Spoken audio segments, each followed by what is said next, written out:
That fusillade was a mere taste of what the wickedest city on earth would face just 4 years later, on June 7th, 1692.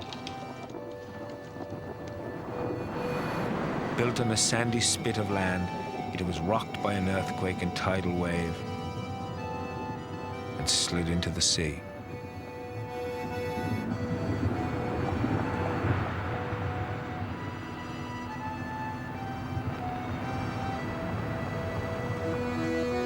A watery grave is all that remains of the pirate capital and the 2,000 who perished with her.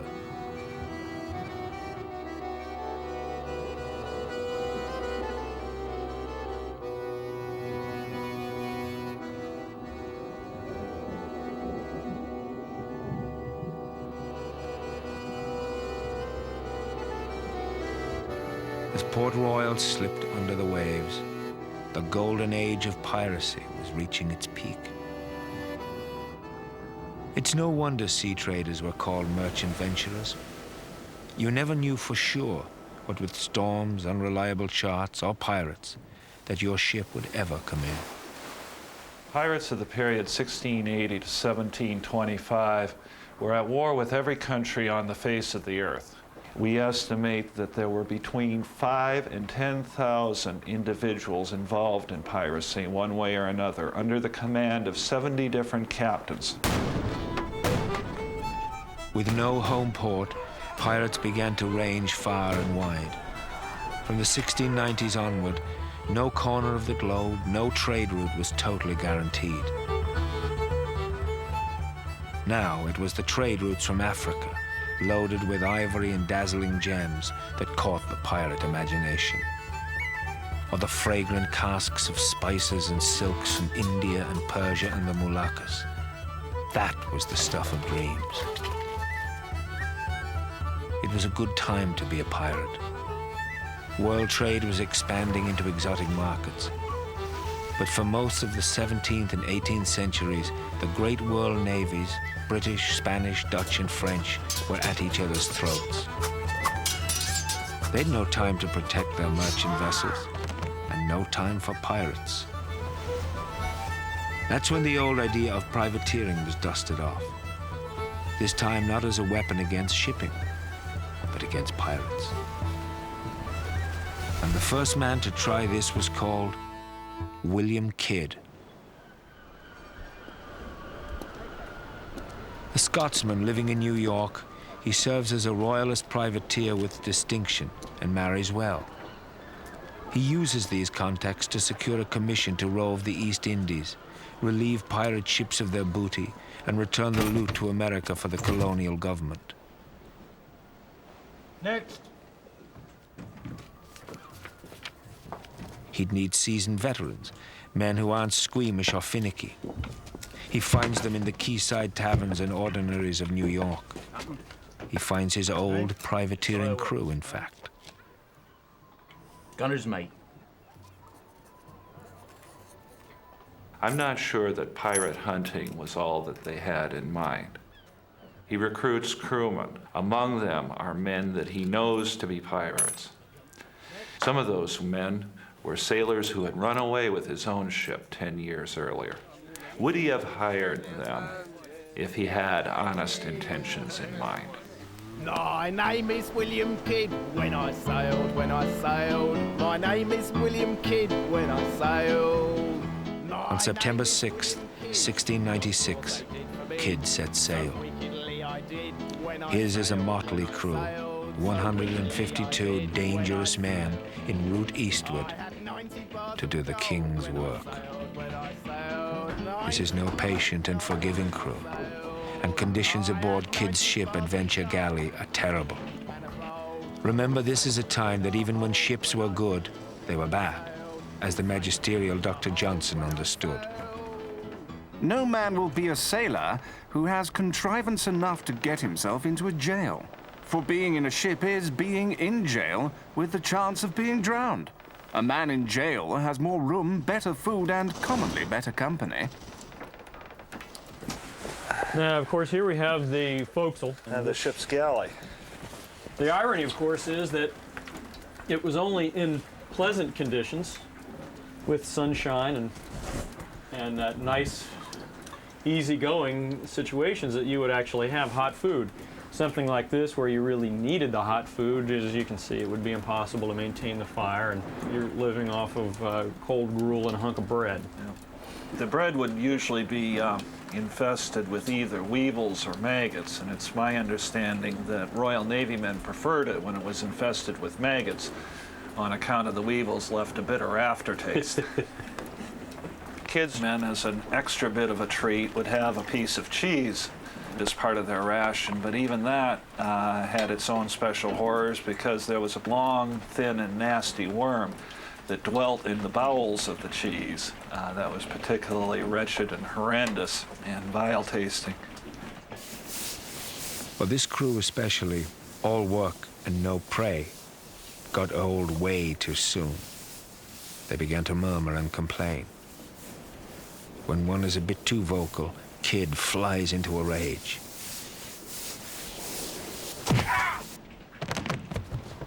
Next day, the man is buried at sea. He was a hard-driving, strong-willed captain. The kind of strong-willed captain that could easily cause a crew to mutiny.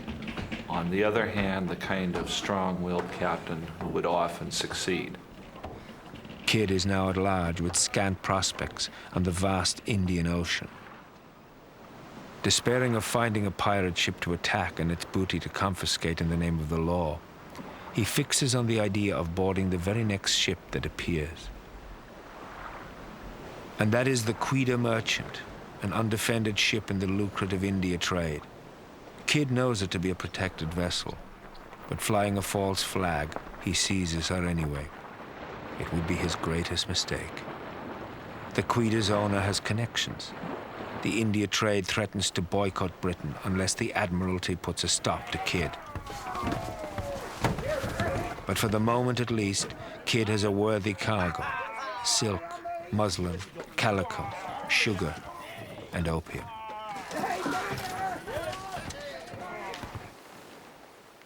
William Kidd, pirate hunter, had become Captain Kidd, pirate. At heart, the Kidd tale raises an enduring question about the real adversary of many pirates: the changing winds of British colonial and imperial policy. The government had put him in the role of ship stealer. Lacking legitimate ships to plunder, what else could he do?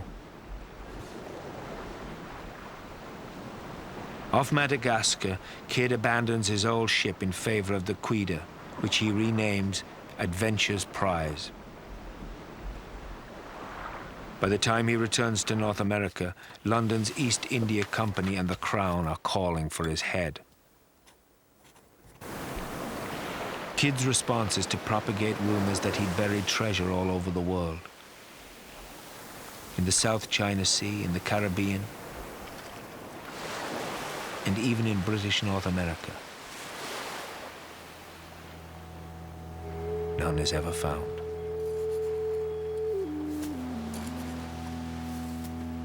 Kidd is a hunted and haunted man. What he needs is time. Plainly, he could defend himself in any sort of fair trial. After all, everyone knows the Sir Henry Morgan saga. Kidd, too, could well come back from the courts a hero. Meanwhile, his wealth would be safe underground.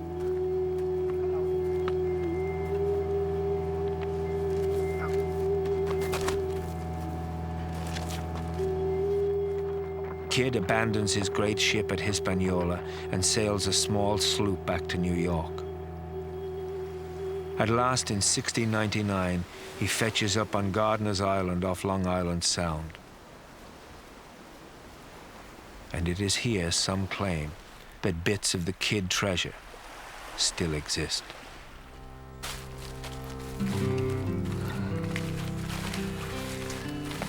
This is where it all began. All the marvelous treasure hunting stories that have entertained us through childhood. For it's here that in 1699, Captain Kidd's buried treasure is perhaps the most famous buried treasure of all time. But Kidd will never see his treasure. or Gardiner's Island again. Arrested, he is on his way to London's infamous Newgate prison. The faintest echo of his glorious world still reverberates in a single surviving artifact. This is a small piece of what was then known as cloth of gold, silk with gold thread woven through it. Well, according to Gardiner family tradition, Kidd was so grateful for a dinner of roast pork that Mrs. Gardiner had prepared for him that he gave her this silk cloth of gold, and that it was then made into dresses for her daughters, and that a portion of one of these dresses was kept as a family heirloom. In London, Kidd is convicted of piracy.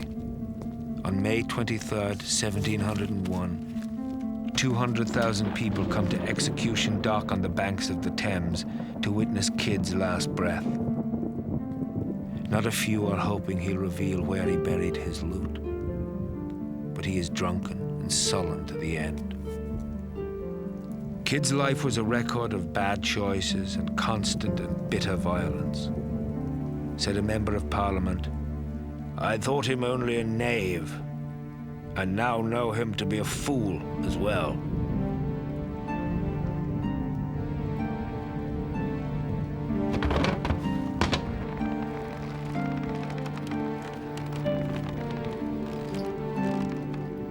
Many a felonious sailor had met his end in the gibbet, a sort of metal cage to hold a hangman's bones. The dangling man was meant as a warning to all incoming seamen. Kidd's bones guarded the entrance to the Thames for 4 years. Plainly, there were hazards in going on account as a pirate. But this was an age when you could swing for stealing a loaf of bread or a handkerchief. To many, there seemed little reason not to be a pirate. At least that kept you out of the clutches of the press gangs, thugs who roamed every harbor, brutally kidnapping crewmen for service in the Royal Navy. There was 850 men in this ship, and 60% were not on board a class of ship like this voluntarily. They were seconded, and it was legal to do that. They were pressed men, hence the press gangs. The ship's company would go ashore and take a quantity of people off the streets to bring them on board, and that's where they stayed. So there were 600 people on board not wanting to be here, and so in order to get them to do what you wanted them to do, you had to have a strict discipline regime, and there was. For an example, if you had a situation where you had theft on board, then the perpetrator would have probably run the gauntlet. Running the gauntlet would have been you have 50% of the ship's company on one side of the ship, 50% of it on the other side in a row, and the perpetrator would have been invited or ordered or actually at the end of a bayonet would be tasked to go from one end to the other through these row of people. Each person was given a rope's end, and as the poor man went through, he was then whacked across the back or the legs or the head or wherever until he got to the other end. And they all felt empowered, and the bloke really felt as if he deserved what he got, because everybody felt better, except for the perpetrator, of course. Flogging was the great enforcer on the high seas, by way of the cat-o'-nine-tails. Each sailor to be flogged had to make the instrument of his own torture by unbraiding a length of line into its 3 strands, and then each of those into 3 more, 9 tails. But cats could only be used once, lest their bloody strands infect and probably kill their next victim.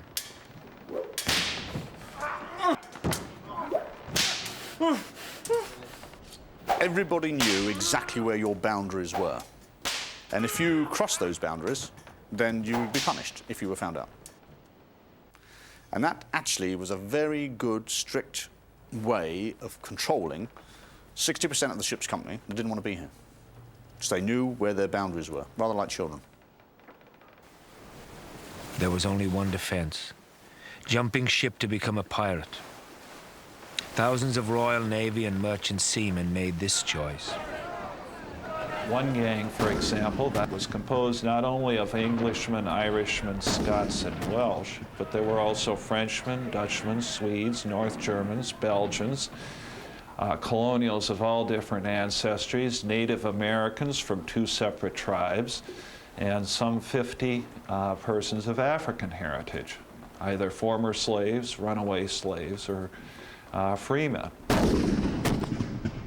There were many negotiable and lucrative commodities trading on the seas. In the 17th and 18th centuries, humans were among those goods. So slavers were valuable ships to intercept. Most slaves were sold on, but some could join the pirate crew. For a black man who was captured by pirates meant that he had a unique opportunity. Because on board pirate vessels, blacks were treated as equals. We know that some blacks were elected as officers and captains of predominantly white crews. Some of the most successful pirates in history were black men. And it's a terrible irony that during the early 18th century, perhaps the most powerful place for a black man in the Western world was the deck of a pirate ship. Oddly, because a pirate crew was the haunt of cutthroats and villains, a sort of truce settled over shipboard life, centered around an informal pact. Peace, pistols and cutlass, clean and fit for service. Some pirate voyages started with each man signing such a contract. No striking one another on board, but every man's quarrels to be ended on shore at sword and pistol. Every man has a vote in the affairs of the moment. We're dealing with the first democracy in some sense. Every man to be called fairly in turn by list on board of prizes, meaning everybody gets a proper share. The lights and candles to be put out at 8 o'clock at night. No striking one another on board. If you had a beef, you took your squabble ashore. No man to talk of breaking up their way of living, till each had shared 1,000 pounds. Here, at last, was a real floating republic, every man having a say in his destiny. And when they came to choose a destination, many opted for the Caribbean. The Caribbean was an ideal hunting ground for the pirates. In the first place, the weather was a damn sight better than the North Sea or the North Atlantic, and pirates like good weather. But the main thing was it was on major trade routes. Ships coming from Africa across to America all went through the Caribbean. And for a pirate on the run, and of course they were always on the run from the authorities, it provided literally thousands of hiding places. Nassau on the island of New Providence in the Bahamas had become the new pirate base. Here they came between rovings to rest and parcel out their ill-gotten gains. Sooner or later, every vicious pirate passed through this harbor. So far, their ranks had been filled by a certain predictable class: the poor, the outsider, the social and political misfit, the maltreated sailor. But there was another disaffected and powerless group to draw from as well: women. One was particularly nasty. Her name is Anne Bonny.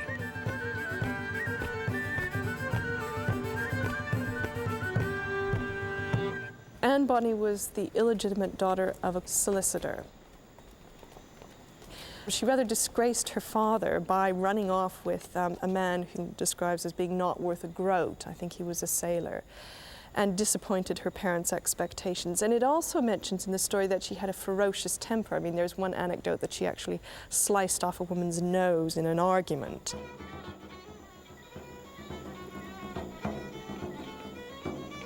In New Providence, Anne abandons her bland sailor husband in favor of a racy pirate called Calico Jack Rackham.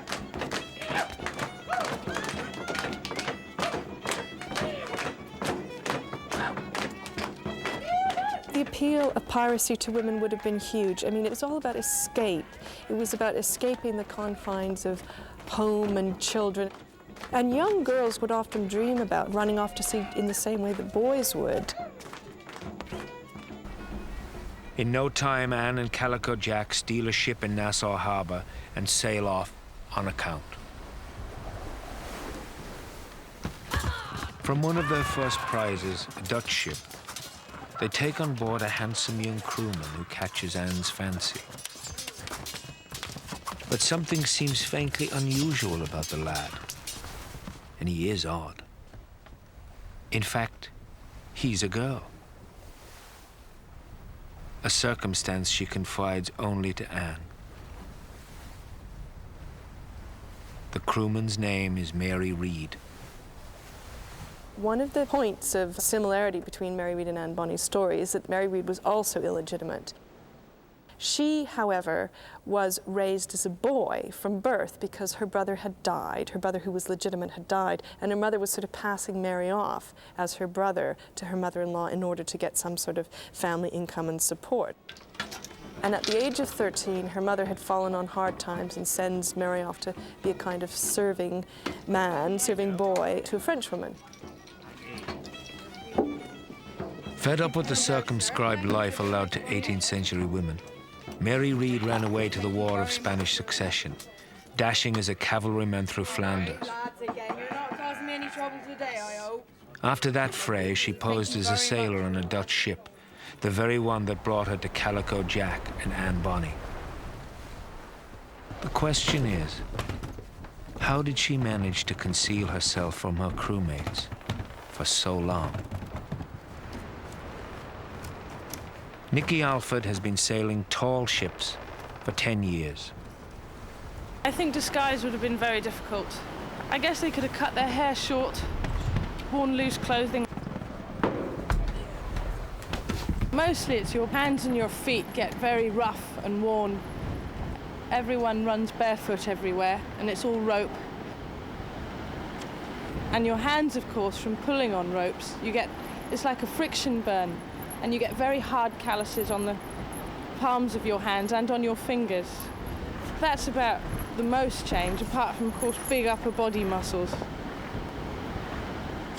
Everyday life would have been quite hard, the actual personal side of it, like going to the toilets.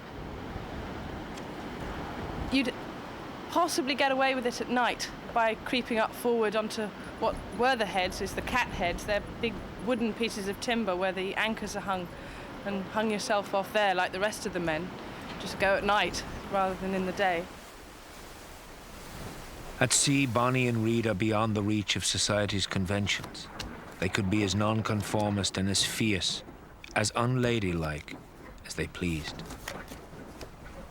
Off the coast of Jamaica, all three are captured, with only the women putting up much resistance. The men are drunk. Later, Anne scorned Jack Rackham. "If you had fought like a man," she said, "you need not have been hanged like a dog." They were as fierce as any of the male pirates that you can imagine. When they were finally trapped by a British frigate and their ship was being overwhelmed, their crew fled below decks, leaving only the women on deck, fighting like demons.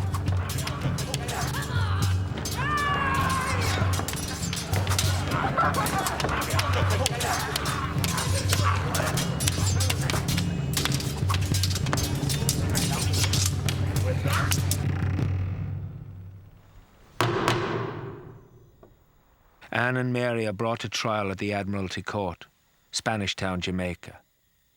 This was news. Well, when Mary Read and Anne Bonny were tried in 1720, it caused a huge sensation both in Jamaica and back in England. It was the first time that there was hard, concrete evidence that women actually had been pirates. I mean, there was plenty of sort of stories about them and ballads about them, but this was the first time that we knew they really existed. And it was as if a fantasy had been made real. Evidence offered in court passes almost immediately into legend and folklore. just 1 and 36 months, she braved the tempest cold, and always done her duty, did the The witnesses seem to sense they are part of history. Both of the women were very profligate, cursing and swearing much. They did not seem to be kept or detained by force. The 2 women wore men's trousers. Each of them had a machete and a pistol and cursed and swore at the men to murder me. I knew they were women by the largeness of their breasts. Neither Anne nor Mary testify in their defense. Why? Because they have a trump card.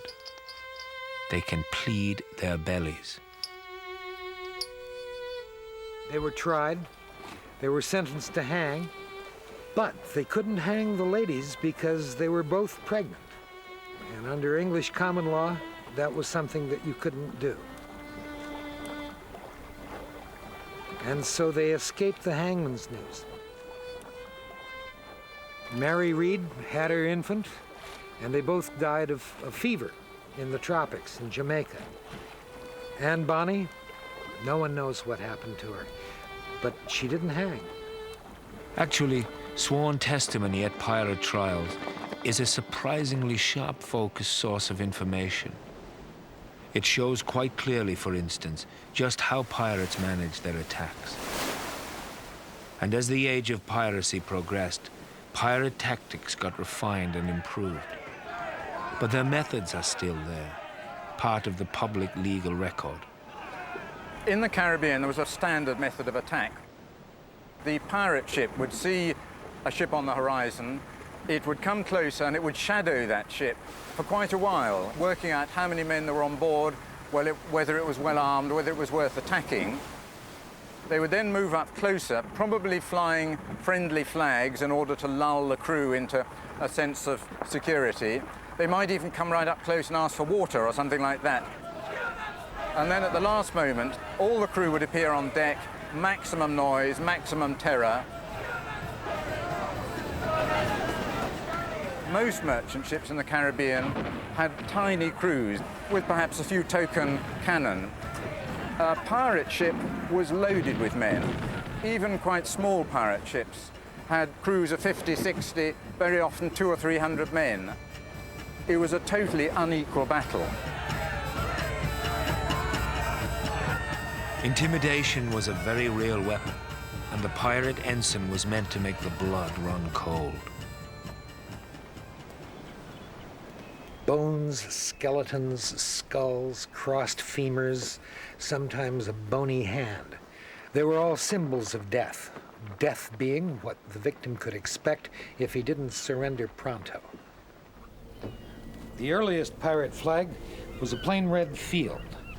The Joli Rouge, the French called it, meaning the pretty red. The English called it the bloody flag. It was in use until about 1700, at which point it was replaced by the black flag. The black flag. This one, the classic skull and crossbones, used by several pirates in the early 1700s, but all pirates made their own flag with their own variations.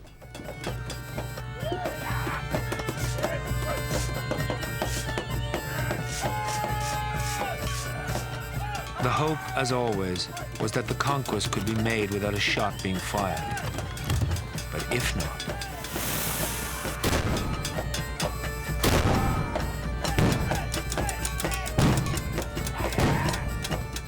there are so many ways a cannonball can wreak havoc. Colin Harriott has studied them all.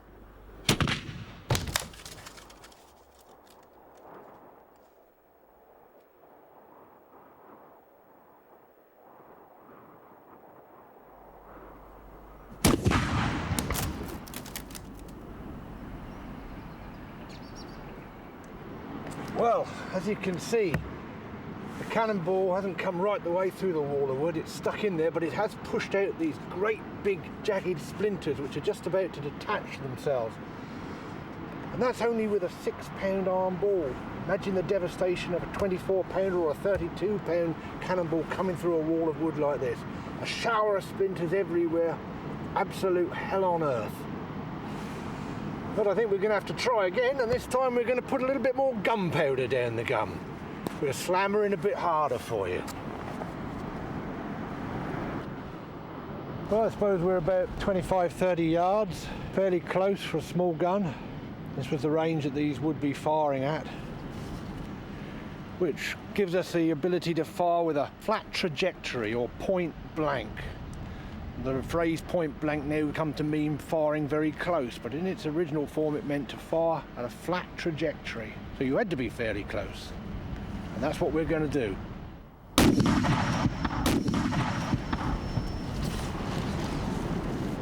Yes. Now that's more like it. These are the splinters I've been telling you about. Imagine those flying everywhere. Look at the point on them. Jagged, horrible. Kill anything. The whole point of a cannonball is to smash through the hull, to cause damage. It's not the cannonball which kills people, although a cannonball hitting somebody will make a nasty mess of them. It's the splinters, the debris. They are the real killers. The cannonball does the smashing, and the splinters do the rest. On the cab, give him fire!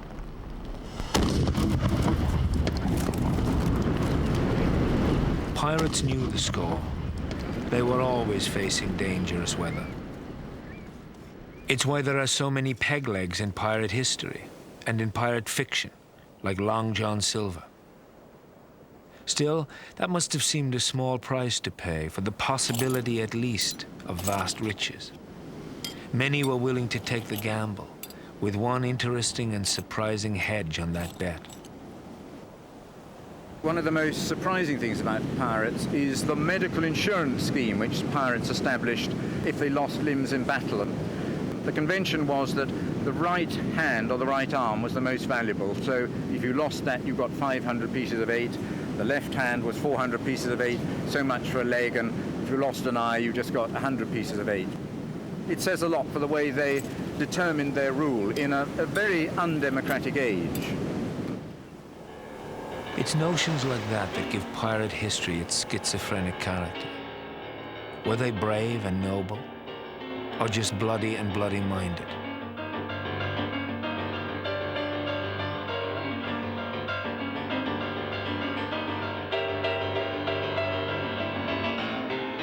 It's important not to think of the pirates as heroes.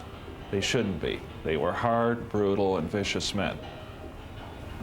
While many of the gangs were described as decent and humane even by their victims, there were crews out there who would have made extraordinarily good studies in group sociopathology.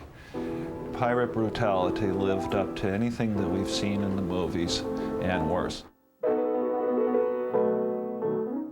Movies depict pirates who regularly force victims to walk the plank. But there is only one recorded instance of that in history, and that was in 1829, at the very end of the pirate era.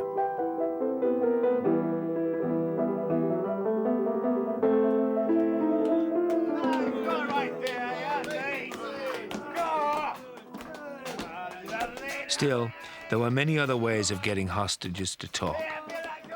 All of them torture. They particularly went for the captain, and if it was discovered that the captain had been cruel to his crew, they would simply cut his throat and throw him overboard, or torture him before throwing him overboard. It was the pirates getting their own back, really, because most of them were former seamen, getting their own back on the people who persecuted them in the past. Infinitely unrelenting and gruesome are the varieties of pirate torture. One ship's captain tied all his gold to a rope and dangled it out his cabin window. He cut the rope just as he was being captured. His lips were sliced off and cooked in front of him.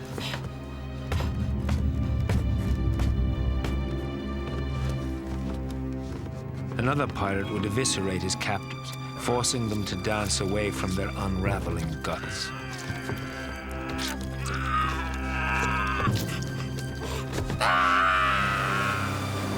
But there was also a slow torture, actually the slowest. though it often had the same inevitable result. It was called marooning or abandoning on some wretched island. It was not the paradise we regard a tropical island today. With only a pistol and a Bible, the maroon man faced sure death. Marooning was the penalty that gave us one of the greatest novels of all time, Robinson Crusoe.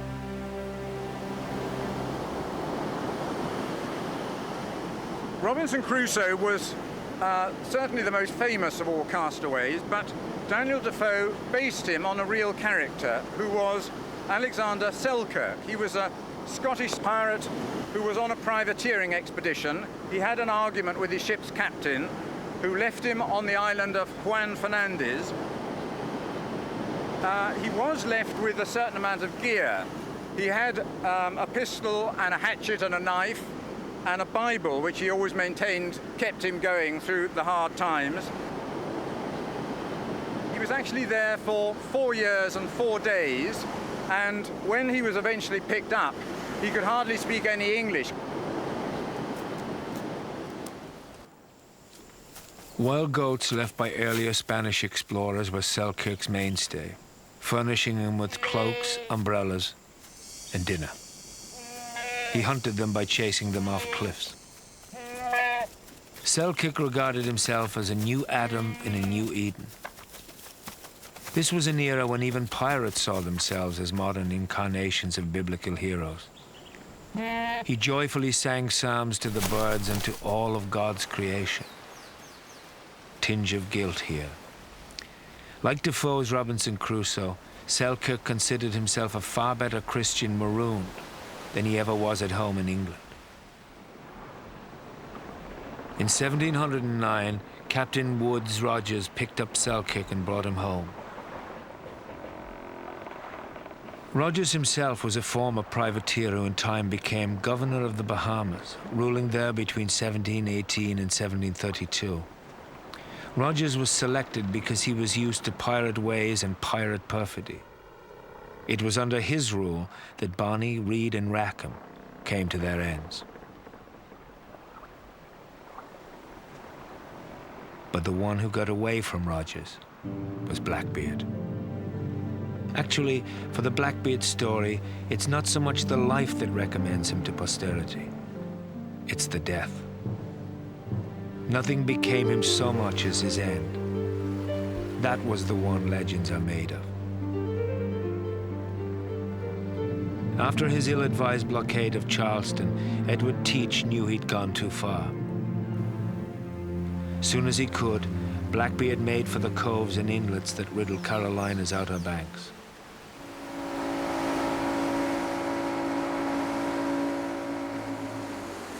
He'd realized that he had thrown up a red flag, and he was very high profile following the blockade of Charleston. And I think he came to the conclusion that it was about time to downsize the crew.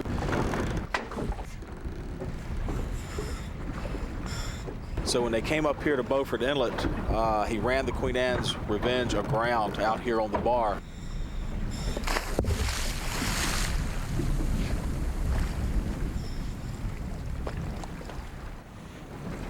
Archaeologist Dave Moore and his team are investigating what they believe to be the last and final resting place of Queen Anne's Revenge. So far, they've recovered 2 anchors and many cannons. They all suggest this was a large warship, possibly even Blackbeard's. With the Queen Anne's Revenge being located, if indeed we can prove that she is, it's only the 3rd pirate ship, to my knowledge, that has been located anywhere in the world.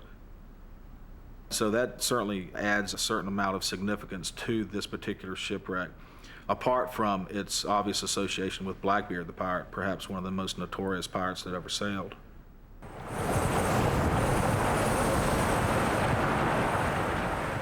Blackbeard consigned his great ship to the deep in November of 1718.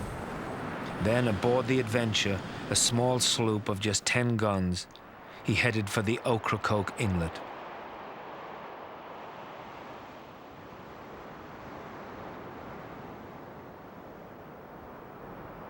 The trees over here is what they call Springer's Point. This is where Blackbeard had his hideout.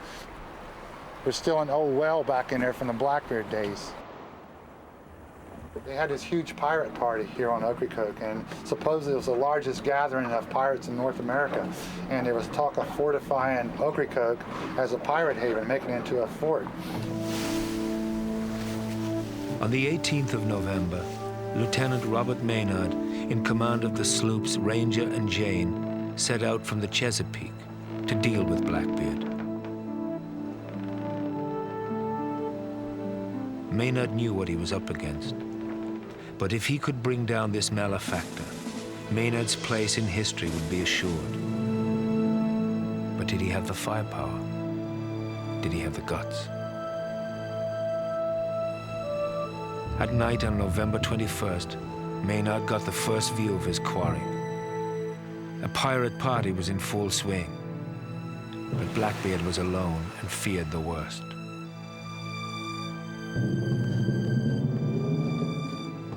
He didn't really know who it was, but he figured they'd send somebody to kill him, so he was pretty much walking back and forth all night long. And one of the, like Ocracoke, one of the way Ocracoke got his name was Blackbeard was saying, "Oh, cock crow," trying to get the chicken to crow the next morning so he could see who it was they sent to kill him.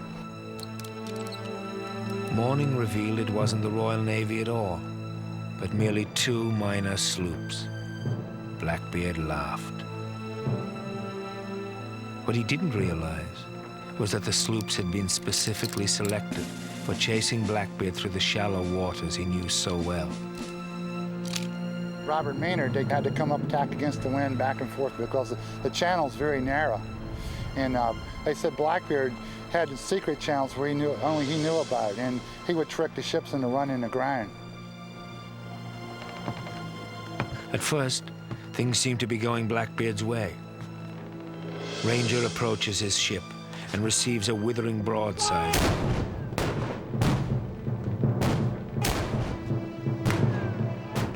Ten guns worth of swan-shot nails and scrap iron. 6 are killed and 10 wounded.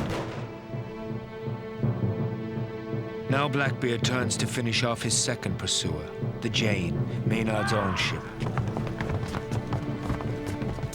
Smartly, the lieutenant pilfers an old pirate trick, keeping his crew below deck, making it appear his little ship, too, is abandoned. Blackbeard can taste his victory. Let's board her and cut them to pieces and give no quarter. But wait, surely there was more than this on board. Where's the rest of them? Where are they? Surely they be hiding. Then from the holds of the sloop, we were surrounded by British Marines from the bow, the stern, the port, the starboard. Why, there must have been 80 of them. Oh, there could have been no more than 18 of my men left. They fought diligently, but it grew more and more hopeless. And then, the sea began to grow red with our own blood.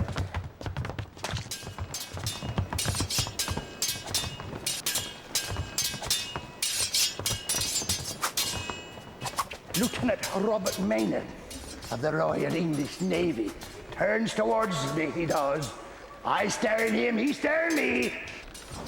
And then his cowardly head swordsman slashes the side of me neck.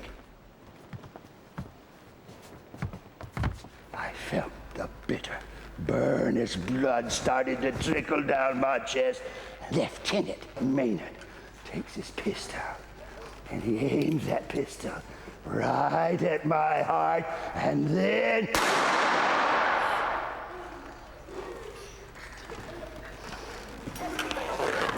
my face splattered against the splintered boards.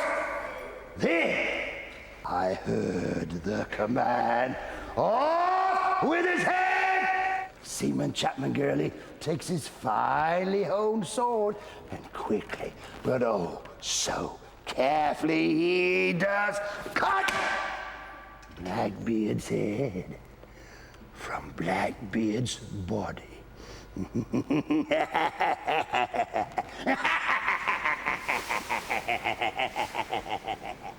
Still, Blackbeard lives on in folklore. Even in these enlightened times, his headless body is often reported swimming round Ocracoke Inlet. It's so common a sight, these murky waters are also known as Teach's Hole. As the 18th century wears on, pirating declines, chiefly because more and more Royal Naval might can be devoted to pirates. Hard to imagine a pirate ship surviving an attack from a British ship of the line.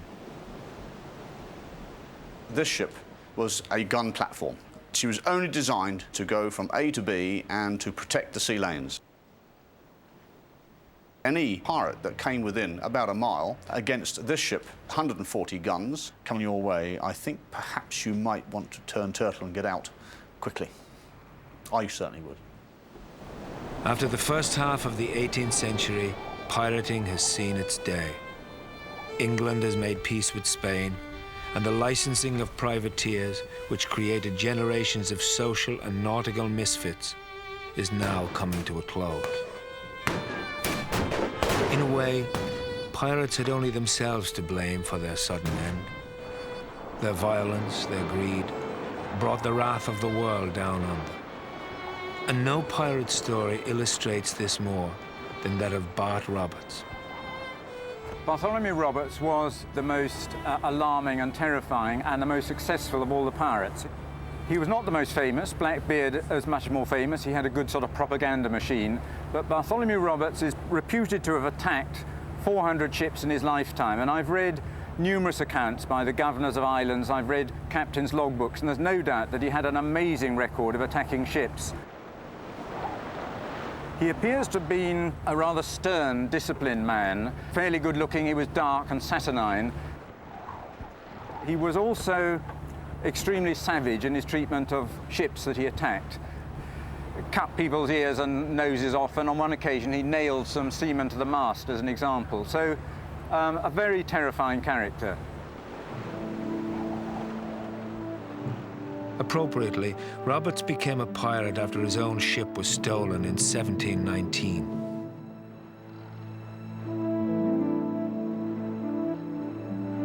A sober and orderly man, he preferred tea to alcohol, knowing it to stand in the way of his ruthless efficiency. Port by port, he swept down the African coast. At the slavers' harbor of Wita, Roberts came upon a dozen ships. All surrendered immediately, except the brig Porcupine. This so enraged Roberts' mates, they soaked her decks in tar and torched her.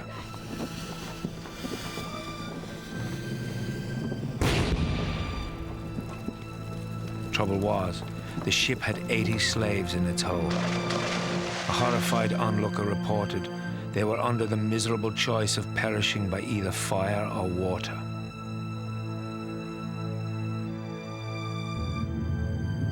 But it was a new world, under new rules. The Empire was about to strike back. The Royal Navy caught up with Roberts off Cape Lopez in the Gulf of Guinea on February the 10th, 1722. Roberts was trapped. While his crew drank themselves legless, Bart Roberts dressed in his finest. Crimson waistcoat and breeches, feathered hat, sash with pistols.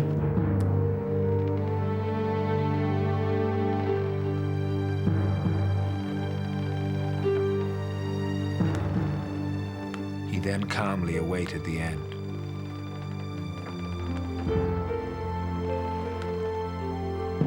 The most amazing thing is that the whole battle took place in a full gale off the coast of Africa. Gale sweeping across the decks, water everywhere.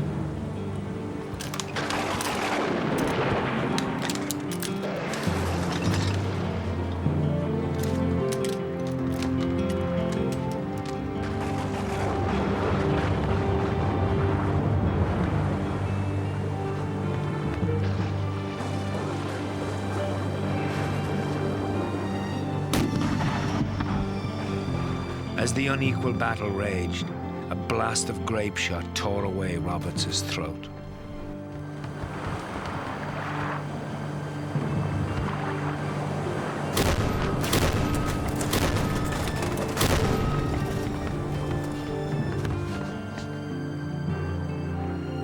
His constant request while he lived was that his body be tossed overboard rather than be liable to the gibbet as some pathetic moral lesson.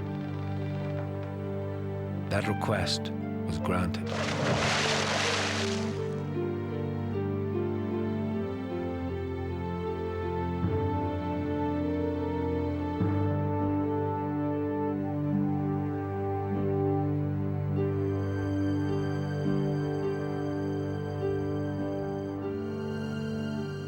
The final battle of Bartholomew Roberts, the most ferocious of the pirates, was the end of an era.